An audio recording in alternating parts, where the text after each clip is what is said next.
No time for jokes, no time for fancy intros. The NFL playoffs have arrived, and we have got a stacked show. That's Tyler Foljam. I'm Joe Fortenbaugh. This is Bet, the debut of Playoff Pick'em Showdown. We will be picking every playoff game against each other leading up to the Super Bowl. Anita Marks returns for a little installment of Prop Art, and we've got some last-minute tickets on the NBA action for tonight. But we begin with a friend of ours joining the show to preview Sunday night showdown between the Pittsburgh Steelers and the Cleveland Browns. Jake Trotter covers the Cleveland Browns for ESPN, and he does a heck of a job in the process. Jake, thanks for joining us on Bet. Let's come out with this.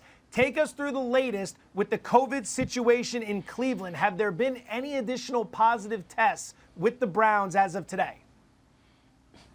Yeah, hey, Joe. We had yet another positive test today. Starting safety Ronnie Harrison tested positive for COVID-19. He is out for Sunday. That means the Browns have they have 6 starters, essentially, who remain on the reserve COVID-19 list, not including, obviously, head coach Kevin Stefanski and 4 assistant coaches at this moment who are iffy for Sunday because of COVID protocols. So the latest is the Browns have not practiced since last Friday.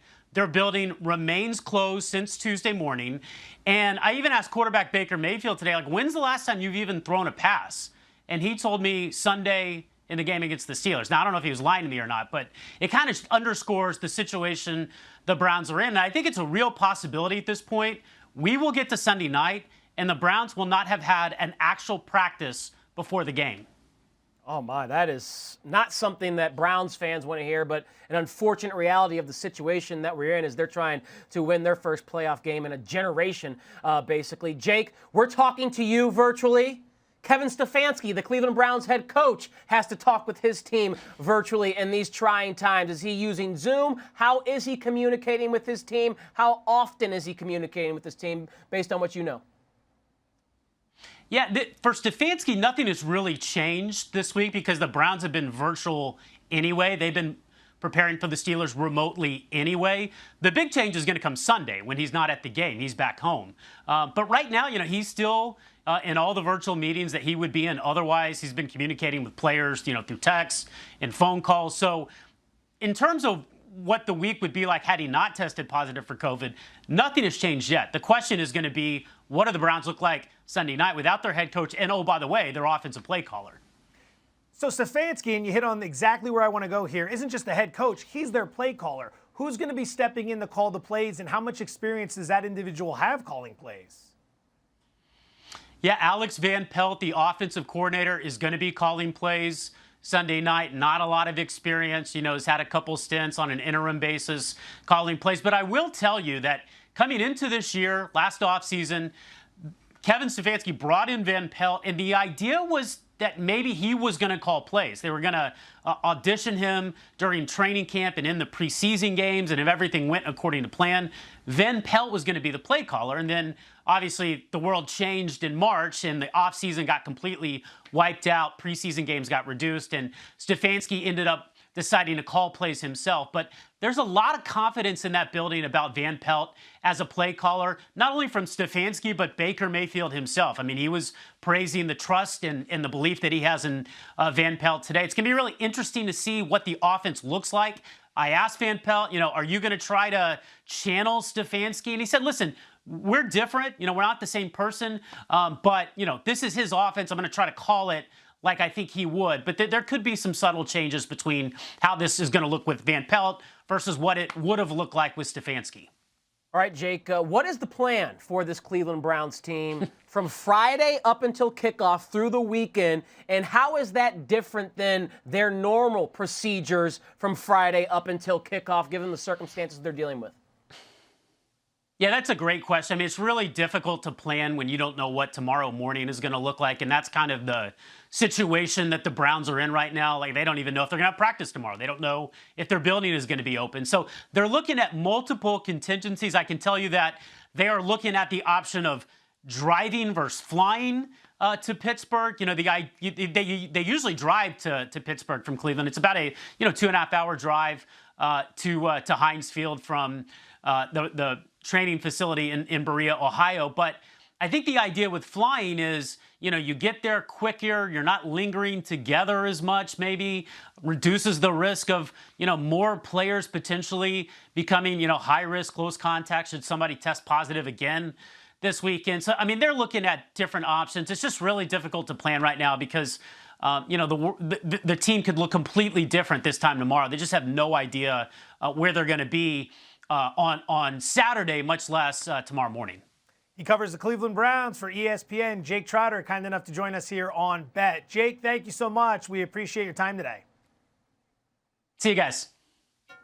You are quite a handsy question. Yes, asker. I like to rope them in, bring them in. I talk with my hands Very a lot. handsy. I'm one of those people. I'm just sad that you started the show by saying we're going to cut straight to it. No fancy intros, no fun stuff. No frills. I like the fun stuff. I like the frills, Joe. Then this segment is for you. NFL Playoff Pick'em Showdown. Here we go. It begins right now.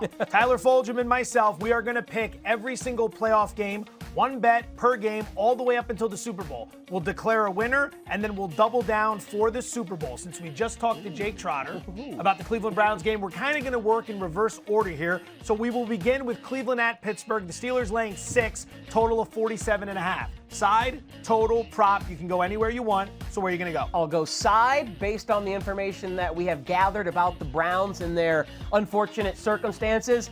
I think you got to bet the Steelers. I wanted to, and I think I mentioned this last week or Monday when we were on the show, I kind of wanted to be sneaky contrarian and bet the Browns because I saw some trends for the Steelers down the stretch that I didn't like, but I can't touch the Browns given these circumstances. They haven't practiced all week. They're obviously going to be missing some key parts. Head coach, play caller, Joel Bitonio, maybe more. So if you're taking a side, the only side I think you can take with any type of responsibility is the Pittsburgh Steelers. No blood in game number 1. I'm going to be right with you there. I'm going to play the Steelers as well. And this is a Thursday show. Get it now because this is Right. only going to go up. Exactly. I don't see it coming Right. down. Stefanski is the focal point of who's out for Cleveland, but Joel Bitonio is a huge loss along the offensive line. At offensive guard, Bitonio ranks first among all offensive guards in win rate against the pass. He's their best pass blocker. And now he's out against one of the best pass rush teams in the NFL. Conversely, the Cleveland Browns are also down Olivier Vernon, one of their best pass rushers. He has an Achilles injury, and they're going up against a Cleveland, or I should say a Pittsburgh team that if you can't bring any pressure, and they already struggled to do so to begin with, that's going to be a problem not getting after old man Ben Roethlisberger. You and I are on the same side. Game number 2. The New Orleans Saints laying 10. Total of 47 against the Chicago Bears. Is 1985 walking through that door? 1985 is not walking through that door. I'm going to play the total here. I'm going to go under. So there's a little thread connecting 85 to 2021 now for the Bears. I think it's going to be a game dominated by the defenses, most specifically, or more importantly, the New Orleans Saints defense. The Chicago offense, Joe, as you well know, was propped up at the end of its regular season schedule by quite literally the softest possible defensive draws that you could get in the entire NFL. They played Jacksonville, Houston, Minnesota, and Detroit. And if you take those 4 teams and look at the points allowed per game over the final 5 weeks of the season, because in the last game of the season, the Bears played the Green Bay Packers, Jacksonville was 29th, tied with Houston, 31st was Minnesota, and 32nd was Detroit in points per game. 33.4, 34, and 38.2. They were quite literally, again, the 4 worst defenses at keeping teams out of the end zone in the entire NFL over the final third of the season. Then when we saw what happened when they played Green Bay, who's an average defense, now they're going to play a really, really good defense. One of the top 5 defenses in the NFL. Mitchell Trubisky and David Montgomery have no chance. I'm going under here because I think the Bears score 13 to 16 points.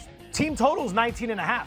I would play that under confidently. I also think the Saints offense is not as potent as we're used to seeing. They may be without Alvin Kamara. Who knows if Michael Thomas is 100%. I know Drew Brees is not the Drew Brees of 3 or 4 years ago. He is compromised in some ways, and Sean Payton has to work around that. And the Bears do have a good defense. Yeah. They have a good defense with some playmakers. So more so driven by Chicago not living up to its end of the bargain. But I also think the Saints will kind of just need 20 to 21 points to win this game. I'm going under 47. No blood in game number 2 as well. I completely agree. You hit on a lot of the key points. The Bears are one of those teams that if they play mid-level competition, it should be a good game. Right. If they play bad competition, they should win. Right. If they play good competition, they'll lose. Very predictable. There's not a lot to handicap there with them. Everyone in Chicago talking about the idea of re-signing Mitchell Trubisky and bringing back Matt Nagy and Ryan Pace, the general manager, because of that 4-game stretch. You got to beat those teams. Yeah. With that roster, you should beat those teams. Then you stepped up in class against Green Bay, and you lost that game. No shame in that. Lots of people lose to Green Bay and Aaron Rodgers. But the point is, you don't bring everyone back because of that. This is a big step up in class as well. They're going to struggle. And New Orleans, get the lead and get out. Get Michael Thomas off the field, get Kamara off the field, advance to the following week. No blood. All right, game number 3, and then we're going to go to Anita Marks and do some prop art. All right, big one. The MegaCast on ESPN Plus, Daily Wager NFL Live Sunday morning. We'll be talking about in-game wagering during this. But for right now, it's the Tennessee Titans catching 3.5 while hosting the Baltimore Ravens. Total 54.5, highest of the weekend. Side total prop, give it to me. Gonna go for a total here again, and I'm gonna go over.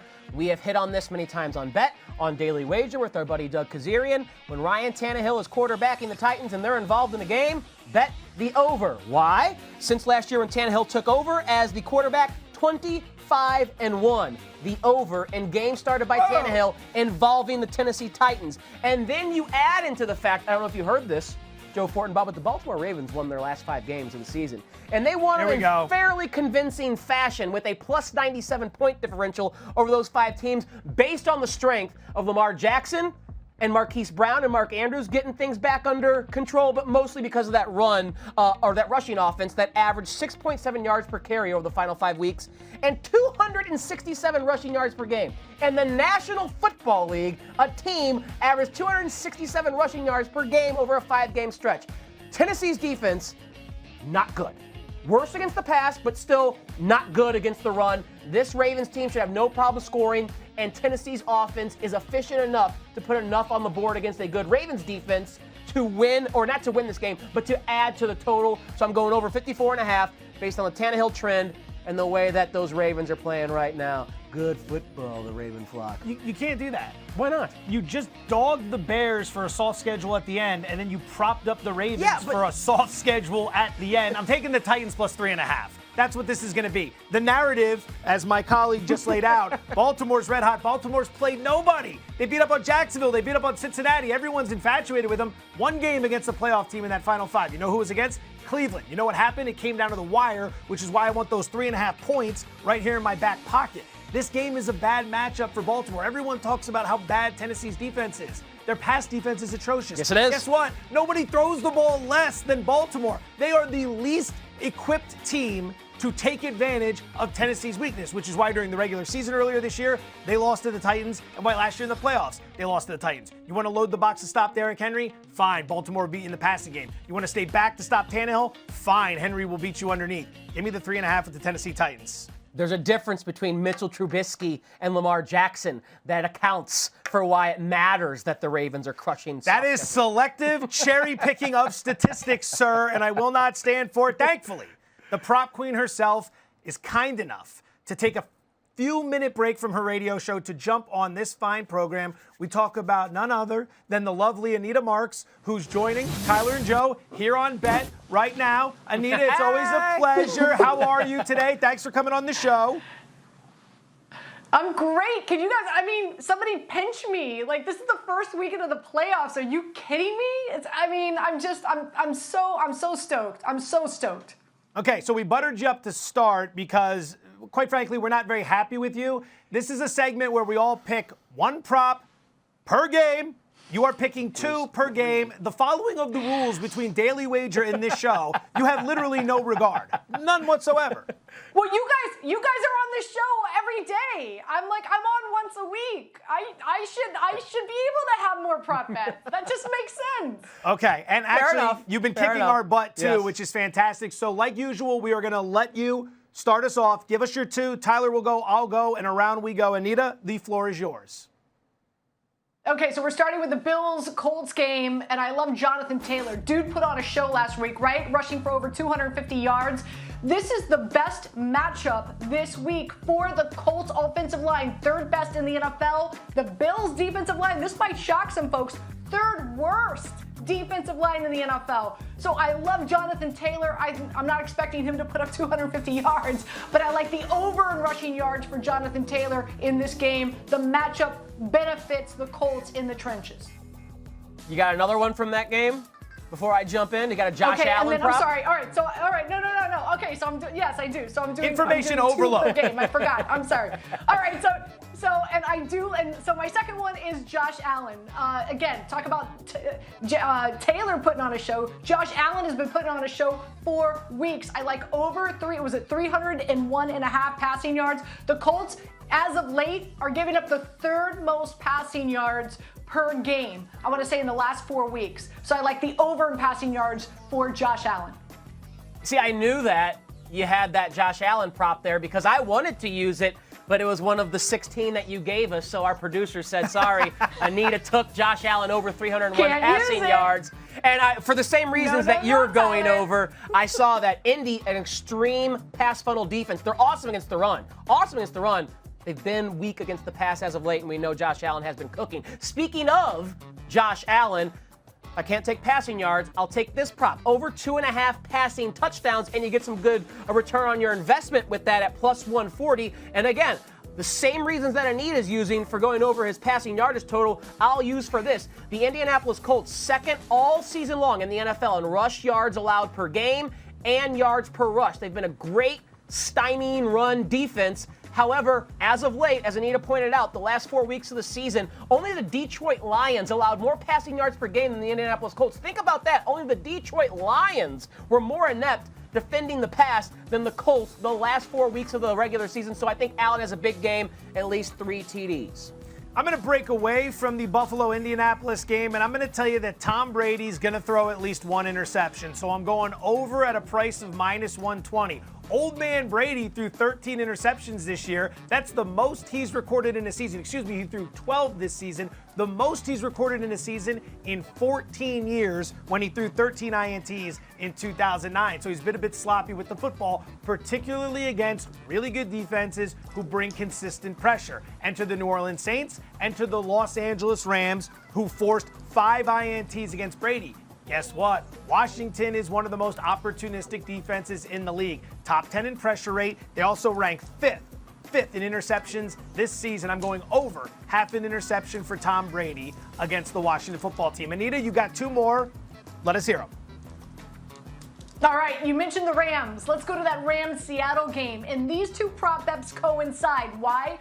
Because DK Metcalf under 61.5 receiving yards. Listen, he hasn't put up 60 receiving yards in the last 3 weeks, and now he's got to go up against one of the best shutdown corners in the NFL in Jalen Ramsey. On top of that, his quarterback, Russell Wilson, has not been cooking. No, he has been limited. Mr. Unlimited has been limited. So I like the under in passing yards for him as well. This is a Rams defense. Tyler, I know you're a big fan of this team. Man, they are one of the best in the NFL in preventing passing yards to opposing quarterbacks. Yeah, I think that prop set at 253.5. Wouldn't you know, that was one that I wanted to bring into this segment, but Anita stole it. And I will say, for all those reasons, Aaron Donald, Jalen Ramsey, Brandon Staley, they have just limited Russell Wilson. Doesn't matter what quarterback's out there. No one's putting up yards. In that same game, though, so I'll pivot away from pass yards. The Rams defense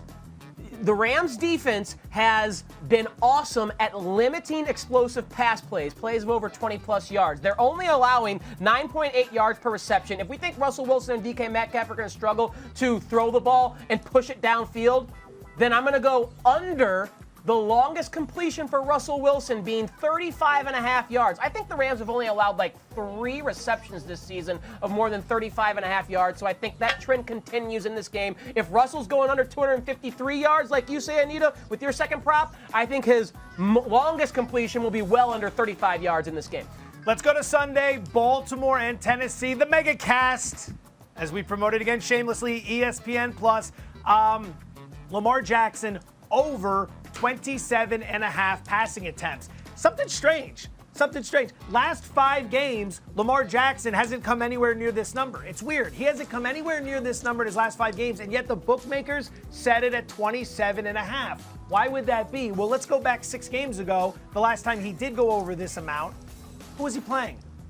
That's right, the Tennessee Titans. Just like last year in the playoffs when he threw 59 times against the Tennessee Titans. Remember, if Tennessee's pass defense is so bad, you would have to think Lamar Jackson is going to be throwing the ball over and over and over in this game. And for a guy who averaged only 25 passing attempts per game this season, when the bookmakers are setting it at 27.5, they're telling you something. They expect him to play way above his average when it comes to passing attempts. Lamar Jackson over 27.5 passing attempts, prop number 2. Final round. Back to Anita Marks we go. Anita, you got 2 more? Fire away. I do. And this might surprise some folks because Tom Brady has been lighting it up as of late, but it's not going to happen this week, baby. I love that Chase Young came out and said he wants him some Tampa Tom. And Tampa Tom, he is going to get. So I like the under in passing yards for Tom Brady. It was at 294.5. Listen, he does not do well when he is under pressure. 44% completion percentage. He only averages 5 yards per attempt. And my second bet is J.D. McKissic. Now, it's Tampa Bay Bucks. They're good against the run, but they've given up the most receptions to opposing running backs. And we saw Alex Smith. I do expect Alex Smith to be the starting quarterback for Washington. And it's a small ball offense. I think he's going to be looking towards McKissic, so I like the over in 30.5 receiving yards for McKissic. Also, I spoke to Jenna Lane today, who covers the Bucks for ESPN. Love her. She does such a phenomenal job. She said with no Devin White, that is going to be key, and it is, and McKissic is going to be able to exploit that matchup. So over in receiving yards for JD. I do think that's a sharp way to attack the Buccaneers defense because they are awesome against the run, but they will allow running backs to catch the rock. And we know Alex Smith is just captain check down at this point in his career. You mentioned Lamar Jackson. I think the both of you have mentioned Lamar Jackson. I am going to go over his touchdown pass prop, which is 1.5. So all he's got to get is 2, and I get plus 130 on the return with that. And Joe laid it out. I'll come back. That Tennessee Titans defense, especially against the pass, stinky. It's garbage. Lamar Jackson has finally got this offense cooking. They average 37 points per game the final 5 weeks of the season. Yes, against some soft competition, but they crushed that competition. And this is a soft defense that is allowing 277 pass yards per game, which is 27th in the NFL. Their QBR allowed 29th in the NFL, and the 36 TD passes they allowed by opposing quarterbacks this season was second to last in the NFL, behind only the Detroit Lions. So Lamar Jackson should move the ball up and down the field. A nice toss in the red zone to Mark Andrews. Maybe hits Marquise Brown over the top for a long one. 2 TDs is all I need, and I get $1.30 for every dollar I invest. All right, final pick. I'm going to go to that same game. Ryan Tannehill over 234.5 passing yards. The total for this game is 54.5. It's got shootout written all over it. Now, you can have a shootout in a variety of different ways, but you would have to be off your rocker if you're the Baltimore Ravens for the 3rd time in a row to just let Derrick Henry run all over you as you get waxed out of the playoffs yet again. Remember, John Harbaugh hasn't won a playoff game since 2012. Lamar Jackson 0-2 in the postseason. So I see Baltimore having a little bit more of a focus on Derrick Henry, who's been tearing them up. That's going to give Tannehill the opportunity, or at least force him into a position where he is going to have to be Baltimore deep. I think 234.5 is low, considering Tannehill threw for 259 yards when these two got together earlier in the season. Final prop, Tannehill over 234.5 passing yards. The queen of the props, she's no Cersei Lannister. Anita Marks, kind enough to join us here on Bet. Anita, we love you. Have a great weekend. Good luck. We'll talk to you soon. All right, let's recap. Anita gave us so many, we actually had to create 2 graphics. Wow. One for her, and then one for you and I, the trash, as we just get thrown in and lumped together. She didn't mention Lamar Jackson. That was just you who mentioned Lamar Jackson. How many of those do you like? Because you and I agree with her on I like several. Josh Allen. I like Jonathan Taylor. I like Russell Wilson. I like DK Metcalf. I like Tom Brady. I like J.D. McKissic. I would endorse them all. You like all those? I would endorse them all. I especially like the DK Metcalf one. Here are you and I. Are there any of mine you like? And then I will comment on yours. Brady I like. The Jackson and Tannehill ones concern me a little bit. I don't know if Lamar is going to throw 59 times like he did last time. I don't like any of yours, so there's no need for me to comment on any of that. Just kidding, as we like to keep it moving here on Bet. All right, back to NFL playoff pick'em showdown. We picked the Sunday games. Now it's time to pick the Saturday games. The Buffalo Bills, looking for the first playoff win since 1995, laying 6.5 with a total of 51 against the Indianapolis Colts. First game of the weekend. Where are you going? Going over here, Bills and Colts is a matchup of two teams where their defense the weakness of their defense, I should say, plays into the strength of the offense. By the way, both teams combined to go 19-12-1 to the over this season. But Indy, awesome against the run, not as good against the pass.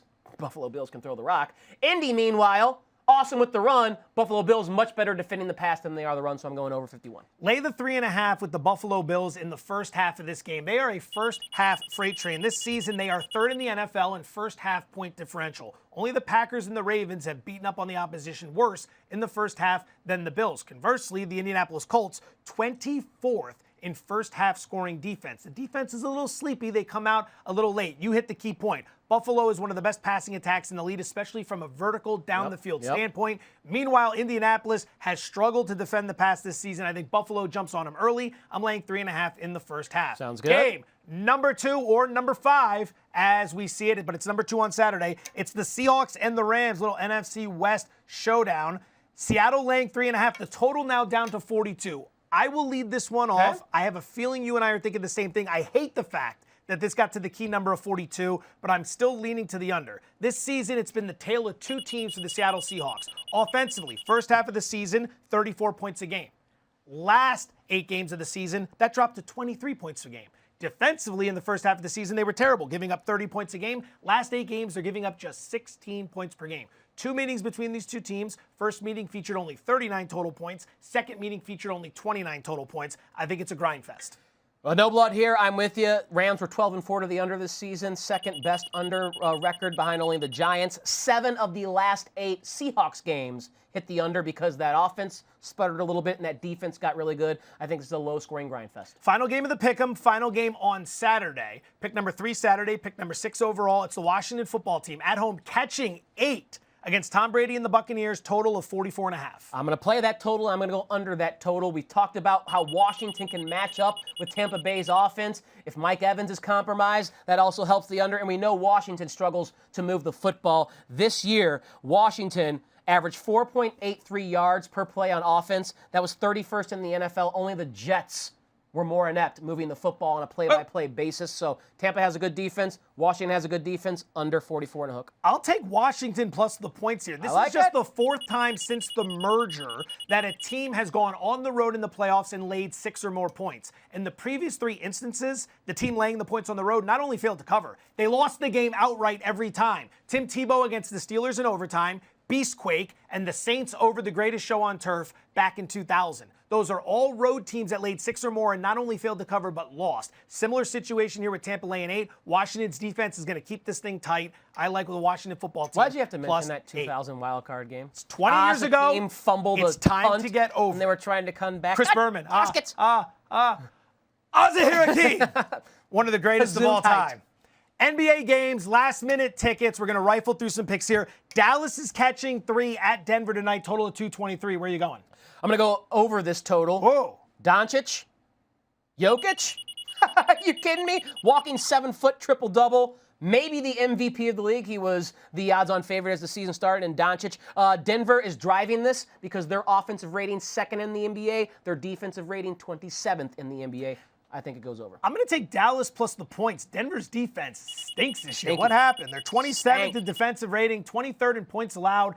Dallas's offense has fallen off a little bit this season, but the defense has gotten a lot better. They were 21st in defensive rating last year. That's a 10th this season. So far, it's improved. It's not like it's the second half of a back-to-back at altitude. They were off last night. Give me the 3 with Dallas. Game number 2, this is a Tyler Fulgham exclusive. The Lakers and the Spurs, totals 222.5. I hear you got to lean on the over-under.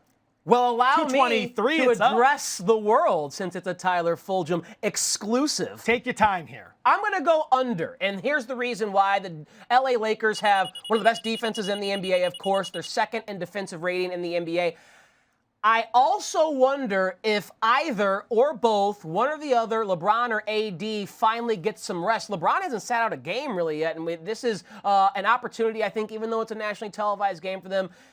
And if obviously AD sits out, that hurts their defense, but still, if they're out offensively, the ceiling is lowered for the Lakers. So if the two big guns play, they're great defensively. If the two big guns sit, the Lakers' offense is lowered. So I'm going under 223. I think it's going to be a kind of a slow grind fest. And now it's time for a Joe Fortenbaugh exclusive. The Portland Trail Blazers and Minnesota Timberwolves going over the total of 233.5. These are two of the worst defenses in the league. Yeah. Minnesota's giving up $125. There it is. There's that exclusive. Per game over their last 5 games. D'Angelo Russell plays no defense. The Portland backcourt is going to have their way here over 233.5. Boom, boom, boom. That's show. Got NFL Anita playoffs in, this got weekend. Jake Trotter in. Daily Wager tomorrow, ESPN 2, 6 p.m. Eastern. Megacast Sunday morning. Sunday. Plus, Be there, Titans be there, Ravens. be there. We'll see you there. Have a great weekend. Thanks for watching.